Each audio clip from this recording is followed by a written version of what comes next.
life for your own leverage and the betterment of your life, you know, in perfectly legal, perfectly healthy ways. Okay?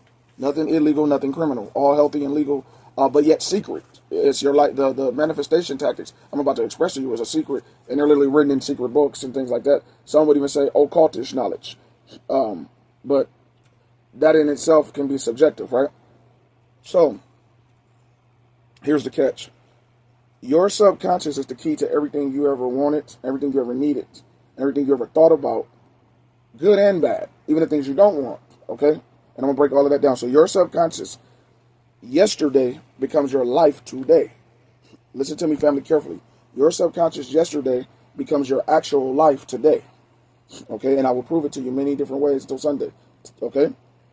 For instance, your subconscious today becomes the outcome of your life tomorrow. So your subconscious works as a supercomputer, superconductor, energy exchange machine.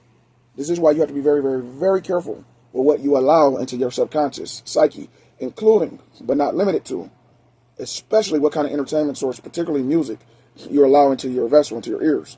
And what kind of frequencies of visual cortex you allow, into your optics, into the optical receivers that we call our eyes. You have to be very, very careful with these things, okay? Because some things, particularly music, okay? Particularly music. Music has a way of actually getting into your subconscious psyche without your approval, without your validation, without your consent. So if you listen to the wrong music and it's everything in this world is energy, vibrations, and spirit, okay? Energy, vibration, and spirit. That's what everything is before it becomes matter, which matter becomes a material, a matter of fact. You know how people say, oh, I only believe what I can see. Those people are foolish. Okay, they're not operating at the highest level of sensory understanding, but instead sensory deprivation. Because most of what goes on in this universe is what you cannot see. Just like oxygen. Oxygen, you can't technically see it. Even if it's in a canister, you can't see oxygen. Okay, but you need it. If you didn't have oxygen, if none of us had oxygen, none of us would be able to exist, you see, in the physical realm. Because you need oxygen to physically exist. So, and to physically have consciousness, you need oxygen. But it exists and you cannot see it visibly, right? It's the same with everything in the ethereal and esoteric realm. So the reason you got to be careful with music is because music can actually hijack your subconscious mind, which is your subconscious being, your subconscious psyche. Music can hijack that, and you will not be capable, okay, of discerning it, and you won't be capable of breaking that chain of those spells and that frequency off of you, because music works in a multitude of ways, okay? One is energetics, okay? Two is cymatics, okay? So the semantics, 3, used in the music has a cymatic effect on you, okay? And just the instruments themselves, I'm talking about all music, not just rap. All music has the energy of the people who made it on it, okay? That's why if you listen to certain artists, you start feeling very, very weird or just different. You don't know it, but you're taking in pieces of their, I won't say their matter, but of their esoteric being, pieces of their subconscious psyche, okay? And that goes down to the people who made the beats, to the people who made the actual audio itself, all the way to the engineers who mix and master it.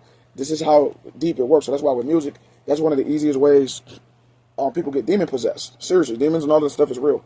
And I'm a genius saying this. Tried and true, proven black genius telling y'all this. I'm serious. If you know me, you already know that. I'm not saying that braggadociously. I'm saying that on an actual IQ level. Okay? And as we know, IQ operates in a multitude of things, not just intellectual quotient itself. It's a multitude of emotional intelligence, EI, right? Central intelligence, CI, of the human body, the human mind.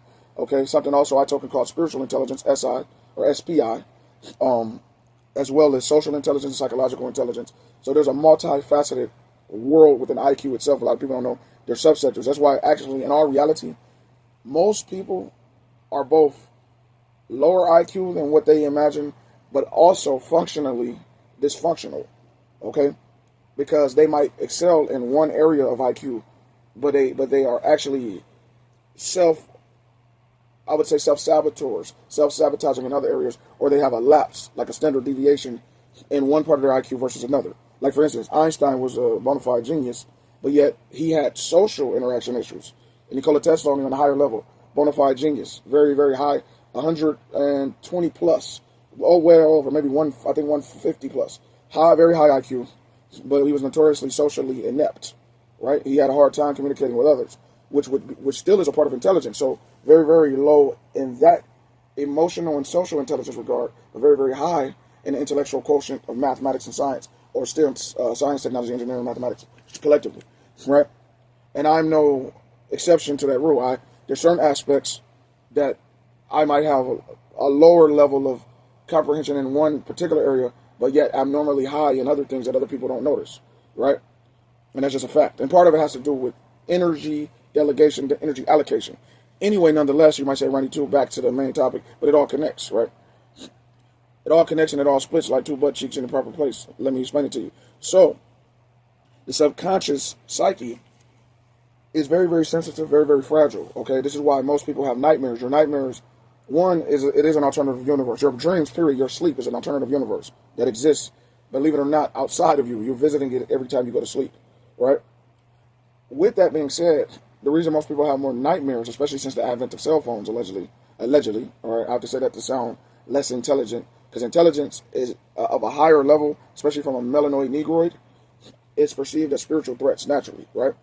And even being able to discern and know certain things. But the point that I'm making to you is this: when it comes down to the dream world that you're in, that you enter, it is your brain trying to psychologically reconcile what it can't figure out in your material form, right? That's why most people have more nightmares, okay? Because our subconscious psyche is very sensitive, and based on where we live and who we're around, and it don't matter what race is. I mean, this is regardless of race. Even though all of that can impact it, your subconscious psyche, especially if you're empathic, right? And some people are. There's some empaths in this world. I'm not the only one. There's actually kind of a lot of empaths in the modern world, right? And a lot of autistic people are empaths, super empaths, by the way, okay? But anyway, your subconscious psyche, whether you're an empath or not, you will still have some empathic qualities to you, unless you're an NPC. Nonetheless, all of these things are sensitivities, hypersensitivities. So your subconscious mind has a hard time filtering all of this stuff out. So that's why when you dream, you have all of these terrifying nightmares, okay? And I'm sure my audience has a lot of nightmares. I'm sure a lot of y'all do. Because the smarter you are, the more nightmares you actually have, by the way.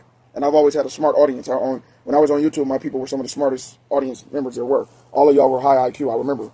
Brothers like Mike Jones, salute. Brothers Cat Dollar, salute all of y'all. You know what I'm saying? Be authentic, salute all of y'all.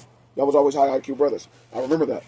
And even some sisters who would periodically make comments too. I can't remember all of their names. I can't remember everybody's name, but some people's name who were stood low CNT people over the years, brothers and sisters. So anyway, because I was on YouTube for about 3 or 4 years. You know, I had a decent run. Okay, it should have been longer, but because of what I'm talking about, the mastery of the simulation, you have to understand, just because you master the simulation or get close to it, does not mean that all entities are in agreement with you coming up to understand that level of esoteric reality, right? And sharing those type of secrets with the common man and common woman, right? So that's part of the reason they ban certain people too. When they're here's the thing about the truth. The truth does not automatically mean that you don't get in trouble, okay?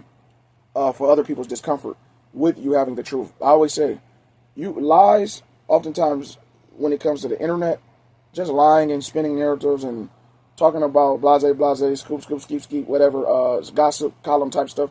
People could do those videos for ad nauseum, 20, 30, 40 years, never get banned, suspended, nothing. You know, no nothing, right? Not even as much as a copyright infringement, nothing, okay? And those are some of the most problematic type of videos in the world, but they don't get in trouble because they spin narratives. The problem comes when you start telling the truth, and not only the truth, but you start telling the truth about the truth. When in its esoteric realm, the spiritual realm, and how it controls, even at the microbial level, everything that happens in your material form, right? And then you start understanding many entities, okay, are actually Hasatanic, Baphomatic, okay, anti-Christ. And when I say Christ, I don't mean Christianity. I'm talking about anti-Most High God as well, is what a lot of entities in this world is. Even some people who program certain so-called artificial, you know what, right, intelligence. So it's a lot of digital entities, right, that does not worship the same God that me and you might worship, right? So, my God is Yahuwah, and if you're one of my people, as far as the audience that I had, we all were worshipers of the Most High God, Yahuwah. That's why people say Hallelujah, Yahuwah.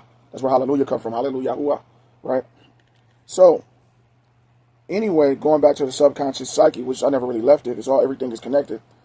Your subconscious psyche yesterday creates your life today. Your subconscious your subconscious psyche today creates your life tomorrow, so on and so on. For instance, your subconscious psyche yesteryear